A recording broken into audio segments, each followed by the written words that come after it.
On August 11, 2009, the world lost an icon. Eunice Kennedy Shriver, a champion for those with special needs, was honored throughout her life for her contributions to the Special Olympics.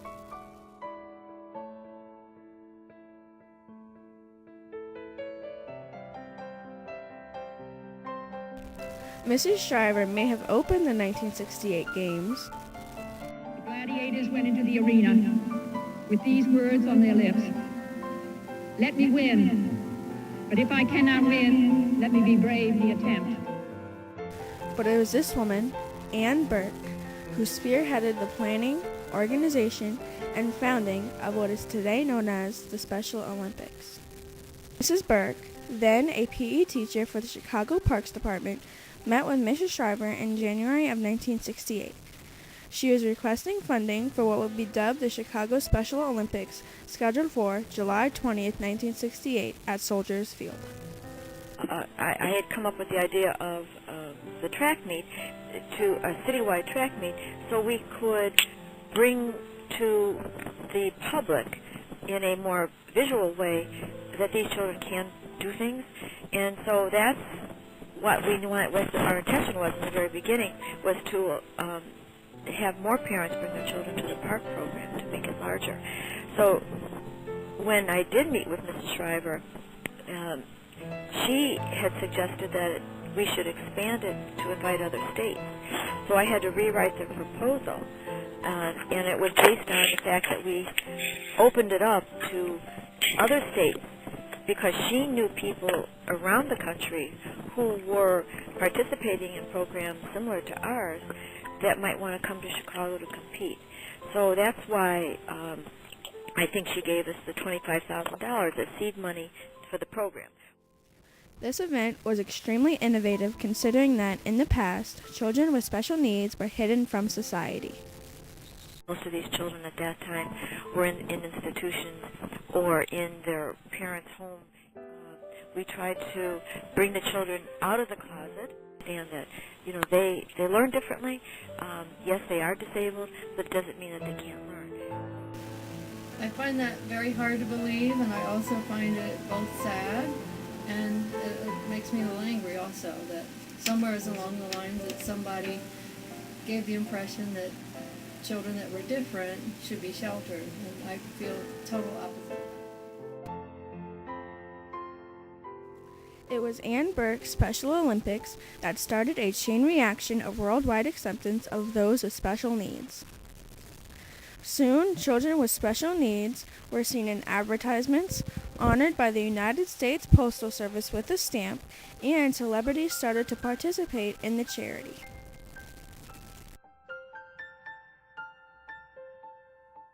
It's such an important milestone for society, I think. And so the whole world now has recognized that people with disabilities really have a lot to offer to the quality of life of our country.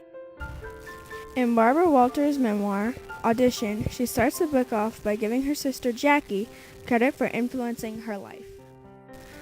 She writes, "My sister was mentally retarded, as the condition was called then, though only mildly so, just enough to prevent her from attending regular school, from having friends, from getting a job, from marrying, just enough to stop her from having a real life."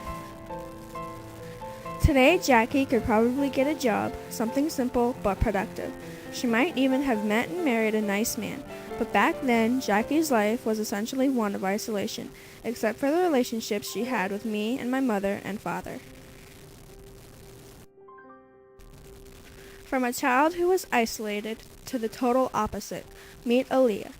Aaliyah is a triplet diagnosed with cerebral palsy. Aaliyah's mom embraces Aaliyah's differences and challenges and involves all three of her children equally in today's society. We try to involve her as much as we can with anything that they do, such as we go to the beach a lot. She likes being outdoors. She likes playing. She likes swinging. She likes singing. We go to church. We go to theme parks. We try to incorporate everything that the other children do with her. How do you think Alyssa and Vincent would feel not being able to do these things with their sister? I think they would feel the same way that I feel, because we include her so much, and she's part of the family, even though she has challenges and she's different. They feel the same way that I would feel.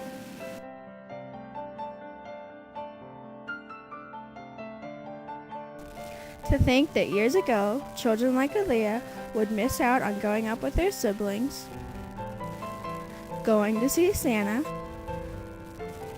being in a parade, going to a theme park, and giving joy to others by delivering toys for the less fortunate. Upon visiting the Florida Special Olympics headquarters, I was lucky enough to meet Nancy Sawyer, the Senior Vice President of Programs. Nancy has been with the Special Olympics since the late 60s, and she, like 80% of the media, give Mrs. Shriver the credit for starting these innovative games. All my research proves Ann Burke to be the true innovator of the Special Olympics. I think a combination of both of us got it done, and many other people. So she, Mrs. Shriver, her whole life was devoted to persons with disabilities. She never did put on a Special Olympics. That is absolutely true. So having the Park District come to her for something she wanted to do but didn't was a match made in heaven, literally. So, I mean, together, those games occurred. Without the Chicago Park District and my, I mean, I'm not trying to minimize my involvement. I was just a young woman at the time. But I was used to putting on track and field meets. This was not a big deal.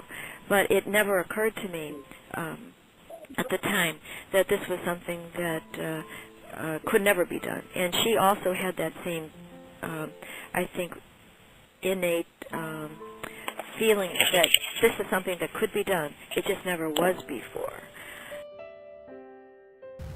The Kennedy name did help launch the Special Olympics. Mrs. Burke found it hard to get financial support for her innovative vision, but the Kennedy Foundation changed that. Because people were skeptical. People thought we were putting these children on display. Plus, I had no standing or prestige in the community for people to want to give me money to the Park District program to put on a games like this.